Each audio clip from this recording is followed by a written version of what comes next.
So welcome back to another product review. Today we're looking at the Warhammer 40k Catan Shard of the Nightbringer, the much anticipated Shard of the Nightbringer. As you can see, it's a vast improvement on the old model. On its little 40mm base, tucking into corners where you can't get at them.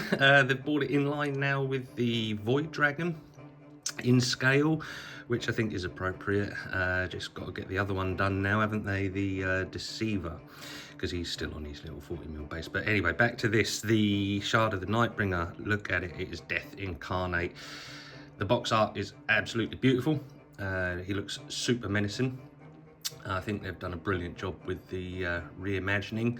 A few people aren't too happy with some of the extras going on around him. They're a bit flimsy, but I think it adds to the overall look of the miniature. I think he is wonderful. Glad to get my hands on a copy of this because at current time of filming, he's still out of stock in the UK. So you had to get him early. I did, but I've sat on him for a little while, so apologies on that. We're going to get to have a look at him. We're going to do a build and paint here as well in this video. Let's have a look on the back of the box. What we got there, he is. Let's bring him up a little bit further so you can see him a bit better. Classic paint scheme. I'm going to follow it to a certain degree, but do my own spin on it. I've heard conflicting reports about how he goes together. He's good, some people say, not a problem, and then other people cursed him. So we'll find out together, won't we, on this. And there's a close-up of some of the extras. Like I say, those scarabs that are sticking out everywhere might be an issue, especially with transportation. I think I've seen one person already drop theirs and break it in two already. Yeah, he is looking good. So what we're going to do is we're going to unbox and we're going to have a look and see what we get inside with the sprue next. As you can see inside, standard, we've got the deconstruction manual, same box art from the front. Shock horror, he's only one sprue and he is on a 90mm base. Just a quick little look at some of the instructions there. Yeah, that doesn't look fiddly at all, does it? Oh God. Let's hope we lean into the he was actually all right to put together camp, but looking at some of this, I don't know, but I've seen him put together, so people obviously accomplish it, so it can be done. That is him. We don't take no notice of the stats on the back of this because they're always wrong. Don't know why they still do it. Here we are. So just a standard 90mm base, nothing fancy. And one sprue. Look at this, just one sprue. I mean, it's amazing what they can get packed onto a sprue now compared to back in the day, but you know, there's a fair bit of daylight through that sprue, isn't there? Again, you know, when you look at it on the box and you see it all put together, it is stunning. They've done a brilliant job with it, so it's just a bit of a shock when you just see one sprue with that. And that's it, but there we are. So that is what we get inside the box. What we're going to do next is we're going to do a build and then we'll do a size comparison as well.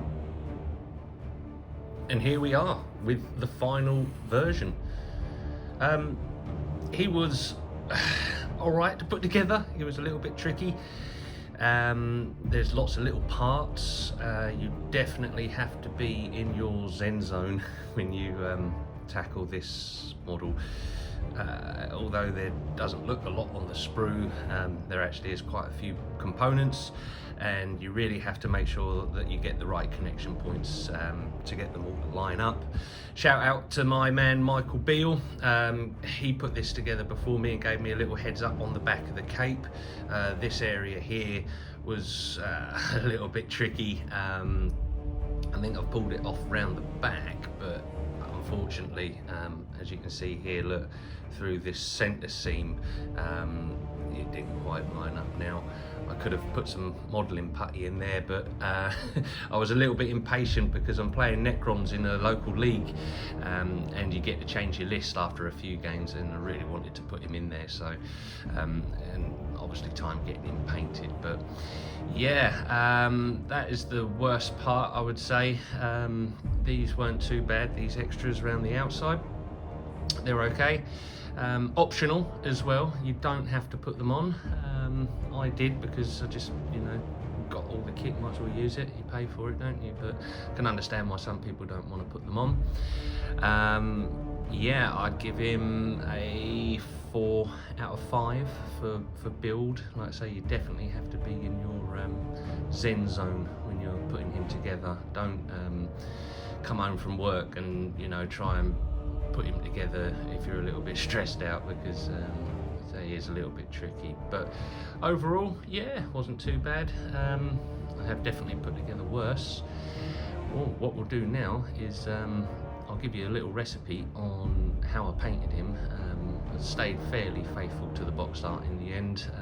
Toyed around with some variant paint scheme ideas, but I just thought, well, I've got this green going on elsewhere in my Necron force, so I thought I'll just follow suit and keep him unified, locked in like that. But I think he's come out quite well. You know, you can actually paint him quite quick once he's put together, as long as you've got your scheme ready to go. Yeah, you can definitely do him in a couple of hours. Yeah, I took a little bit longer than that because one thing and another, but we did finally get him painted. See if I can get a little bit of a close-up without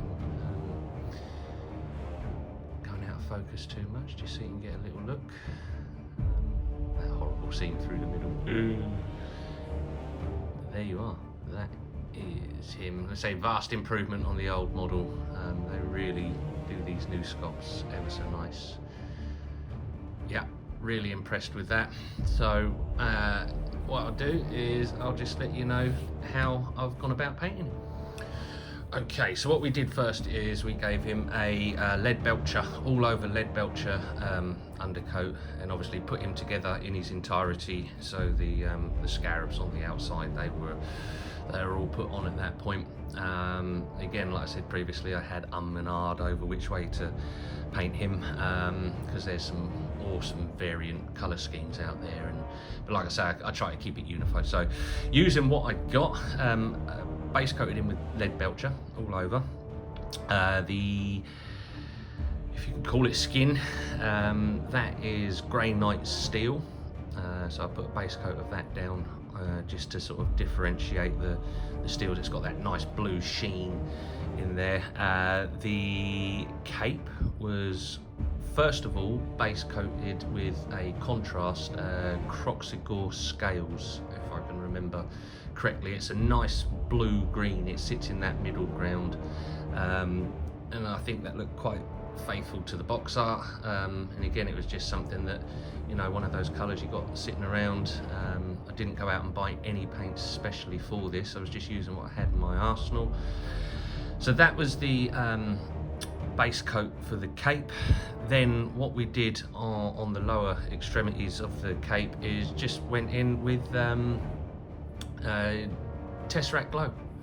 I think we watered it down slightly so it wasn't coming straight out the pot hot, and then what we've done is as it went into, see if I can just show you a little bit, get the light on this, as it goes up here, that's a good thing. We feathered it out, so where it met the Croxigore scales, we just rinsed the brush off and then got some water and then just pulled the Tesseract Glow up along the cape, and it produces that nice little gradient, and we just repeated that all the way through underneath, round the back.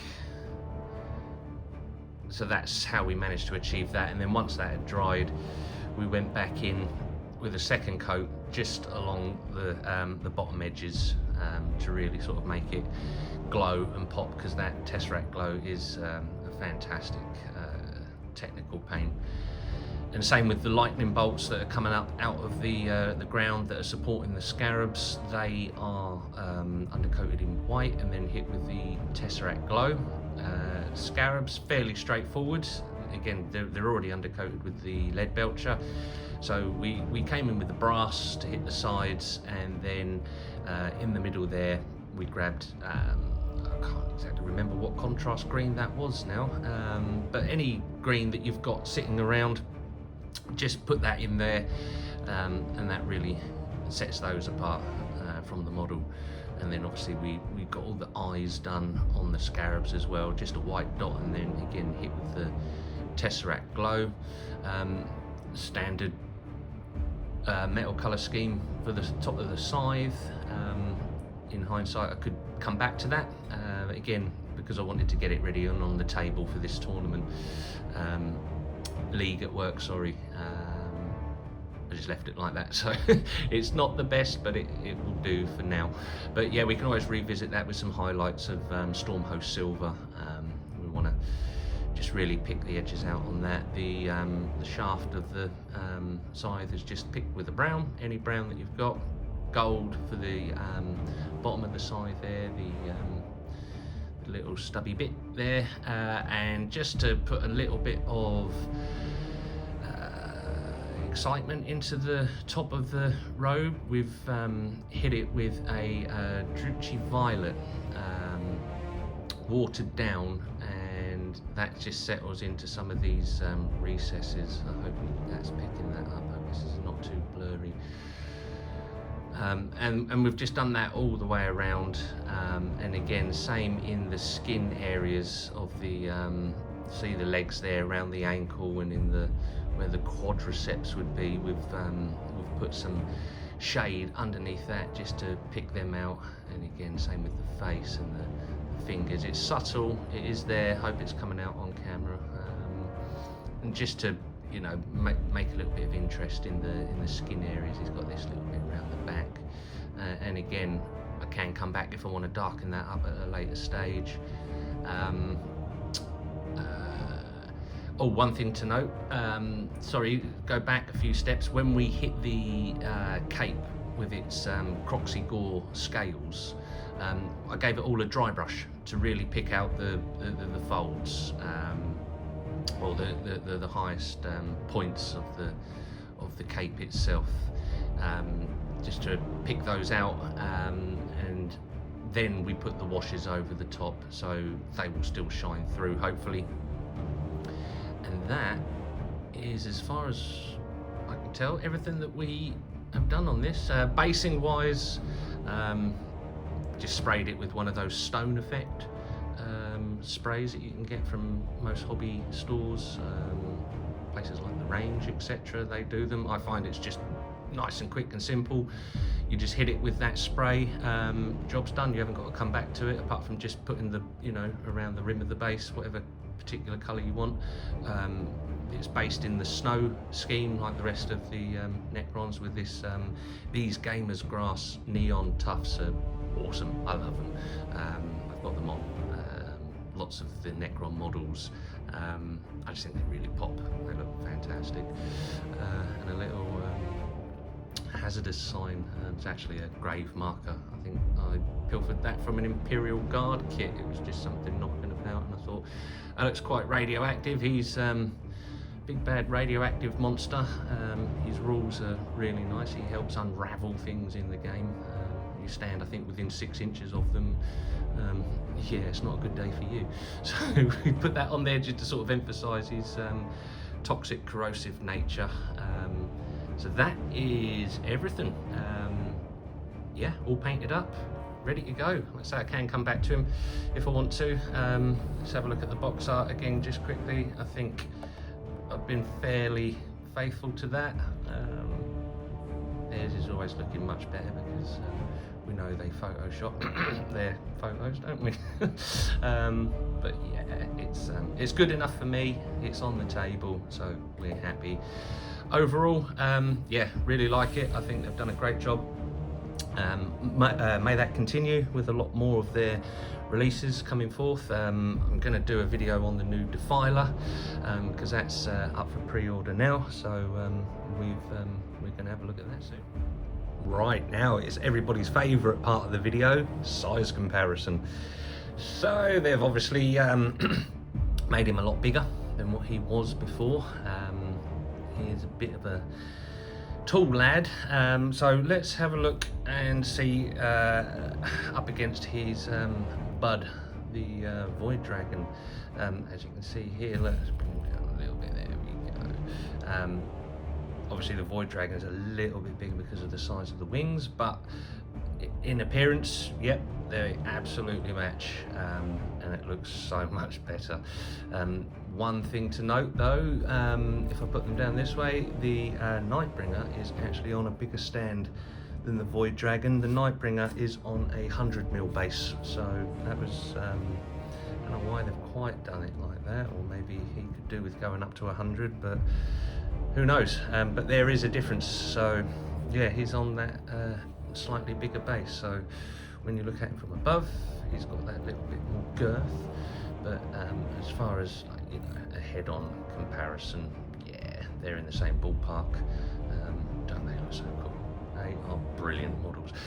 So that's our friend the Void Dragon, but let's have a look against the big boy, the Silent King. They are on the same size base, both on 100mm bases, but as you can see here, the Silent King is coming in slightly taller, and again, he's a chunky boy. He's got a lot of girth, hasn't he? You know, so if we do a top down, we'll look at it like that. I mean, he still fills the base out, which is nice, so it doesn't look too skinny out there, but yeah, the Silent King is more of a chunky boy. But still relative, you know, he doesn't look too out of place standing next to him. So yeah, they're pretty good, all scaled up. So let's bring them all in, this pantheon. We just need GW now to make that Deceiver in the same scale as these guys, and that would be nice, but I don't think that's happening too soon. But there you are, that is size comparisons done. Thanks very much if you're still watching the video. If you've stuck around this long, please like and subscribe, hit the bell notification button, share this with your friends, leave us a comment. We really appreciate all your feedback. We've got, like I said, more review videos coming up soon. We're going to do the books as well, the new end campaign books for 10th. We've got the 500 Wells and the Maelstrom coming. The Iron Warriors one is up for pre-order this weekend, along with that said new Defiler. So yeah, we've got some new goodies coming on the channel for you. Thanks very much. Like I say, hit the bell notification, like, subscribe. We will see you in the next one. Thanks very much. Cheers now. Bye.